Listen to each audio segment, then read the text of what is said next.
तू खाऊन पिऊन राहा बाई, तुला जायचंय, तुला काय टेन्शनच नाही. माझी काही धडकी भरली आहे तुझ्या. सो नशिबाने मला क्लिक झालंय की इकडे 8 नंबर मध्ये छोटस पार्क केलंय.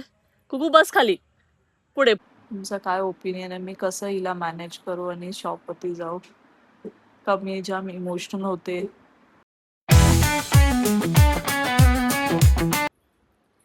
Hello and welcome back to my channel the Tejroop show. So Tejroop शोमध्ये मी जरा 2 डेजचा ब्रेक घेतलेला, कारण की आहिराची तब्येत ठीक नव्हती. थोडं जास्त सिव्हिअर झालेलं खरं तर ह्या टायमाला तिला. त्यामुळे कशातच मन लागत नव्हतं की ती कधी लवकरात लवकर बरी होईल असं वाटत होतं. लास्ट व्हिडिओमध्ये जसं मी सांगितलं, ती एकदम तिला वॉमिटिंग आणि बेसिकली सिव्हिअर डायरिया तिला झालेला. सो त्यामुळे तिला एवढं वीकनेस आलेलं आणि तिने ऑलमोस्ट 2 डेज काय प्रॉपरली खाल्लं नव्हतं. मेडिकेशन घेऊनसुद्धा तिला बरं वाटत नव्हतं. म्हणजे डॉक्टरांना सांगते मी की नाही, त्या सगळ्या मेडिसिननी फरक नाही पडत आहे. कंटिन्यू डायरियामुळे ती एवढी वीक झालेली आणि ते बोलतात कंटिन्यू मी पाणी पाजा, ORS पाजा. पण मुलं एवढी इरिटेट होतात त्या टायमाला की त्यांना हे सगळं कंटिन्यू त्यांना फीड करणं हे सगळं खूप डिफिकल्ट होऊन जातं.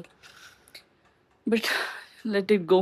जे एक फेज निघून गेला तो आमच्या लाईफमधून, आणि आता आहिरा ऑलमोस्ट बोलू शकतो क्लिअर आहे. तिला रिकवर झाली. कशा आहे माझ्या शोना तू आता? हा बबडी, का तू हेडफोन्स आता काढतेस? कुकू कशी आहे तू बाबा? सो बिझी संडे चालू आहे आमचा आज शार्कुपच्या शॉपवरती. असा क्यूटसा पेपा पिगचा थीम केक आहे. सो असा हा केक बनवायचा आहे. बेस रेडी आहे, सगळे फॉन्डंटचे जोशना मला हेल्प करते आणि वरतून केकची डिलिव्हरी पण करायची आहे. सो फटाफट केक रेडी करतो आणि डिलिव्हरी द्यायला जातो केकची. मला दाखवते छोटेसे ग्लिम्स कसे मी केक रेडी करते. सो शेफने तर एकदम मस्तपैकी फिनिशिंग करून दिलंय मला. आता आपण हे जे पेपा पिगचं cream and fondant base cake आहे. सो क्रीम अँड फॉन्डंट मध्ये फ्रेश क्रीमचा केक आहे आणि ग्रासचा इफेक्ट दाखवायचा आपल्याला. ते असं आपण ग्रीन कलरचा फॉन्डंट लावतो.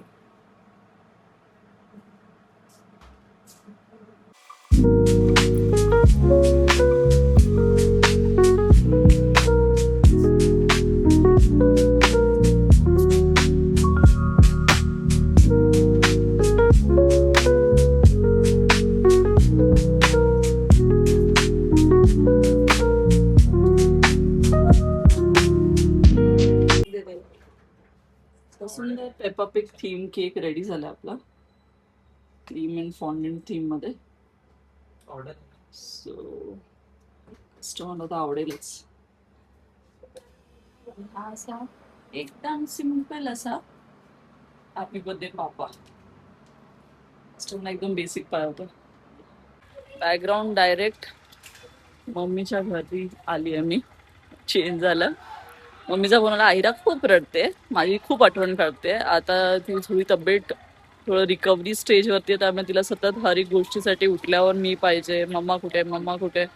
त्यामुळे इकडे बघा आमची आईरा असे छोटेसे केक पॉप आणलाय मम्मानी तूसाठी.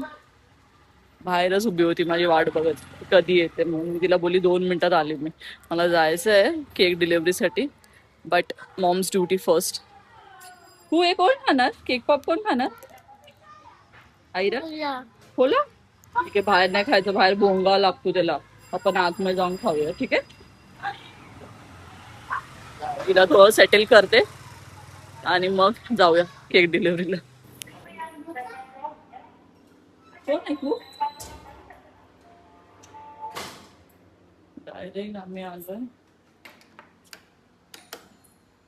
तेजरूप मध्ये. शॉप मध्ये आईला बघून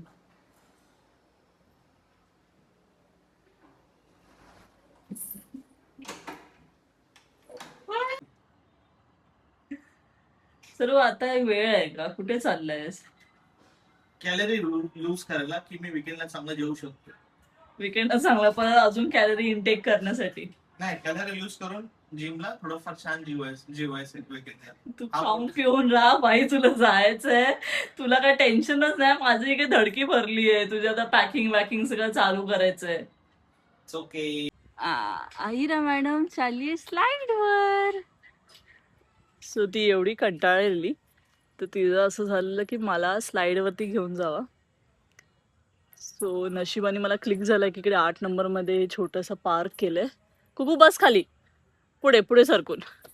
सो मी दाखवते माझी कू कशी येते स्लाइड वरून. खाली बसा, खाली बसा. Slow slow slow slow slow slow. अय्यो अटकला. ओ नो, बू झाला स्लाइडला.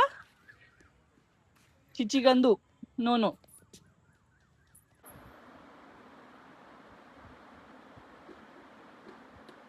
लगोरी सारखं मॅडम एकावर एक काय ती खेळणी ठेवते.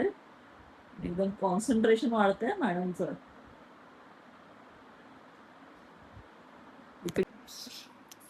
तिचं आता असं झालंय की तिला कोण फ्रेंड्स सांगू, तिला फक्त मम्मी पप्पा बाजूला बसायला पाहिजे आणि मग ती खेळणार. आणि कोण नसेल ना तर ती फक्त रडणार. ह्या गोष्टीमुळे मी आज एवढं सगळं बोलली, मला केकची डिलिव्हरी करायला जायचंय आणि हे ते, मी काही नाही करू शकली. मला तिच्या हट्टा पुढे झुकायला लागलं आणि मी शेवटी नाही गेली.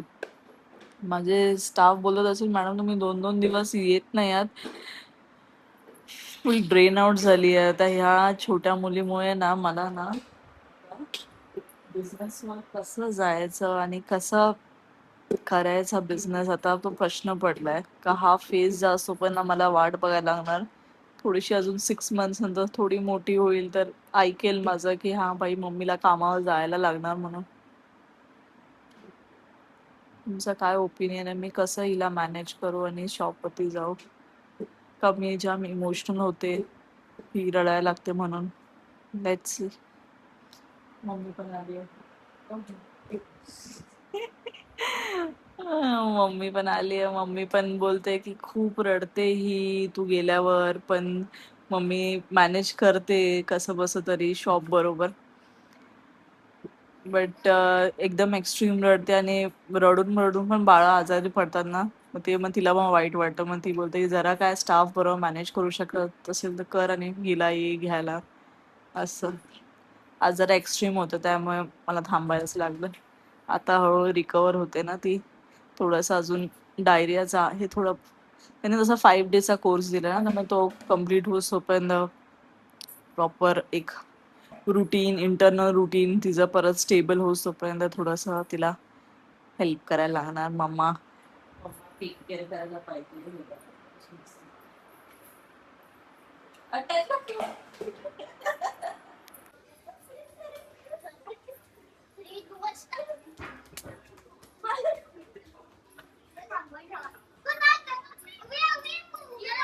मुलीला काय केवढी मस्ती करते बघ.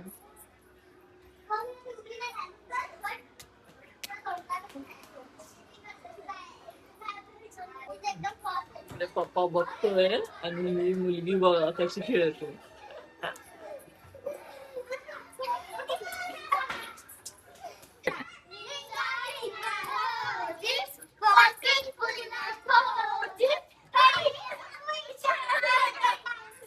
मस्ती बघा, तिला बसायचं पहिलंच, ऑल फेल डाऊनच्या पहिलंच बसायचंय. पडला पडला पडला हळू.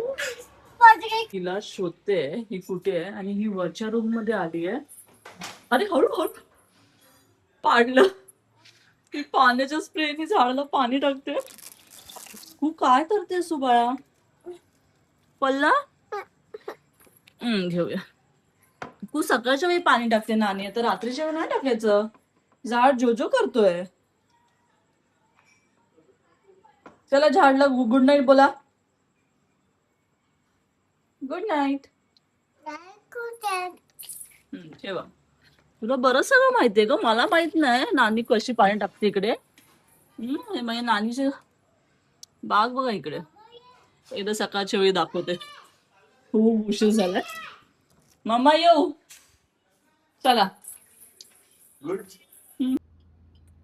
शॉप जवळ गाडी लावली आहे आणि हे बघा हे आहे घरी जायच्या पहिला बंटीला आणि तो दुसरा एक डॉग आहे त्याला टाटा गुड नाईट बोलायचा आणि बोलायचा झोप झोप हा तू झोप हा चादर हे सगळं जे आयराला भेटले त्यांना माहिती आहे आयराचे फेवरेट शब्द. आईला तुला माहितीये किती वाजलेत? हा ए पोरे केवढा तो पसारा काढलायस तू आता. हे कोण बनणार आहे आईरा?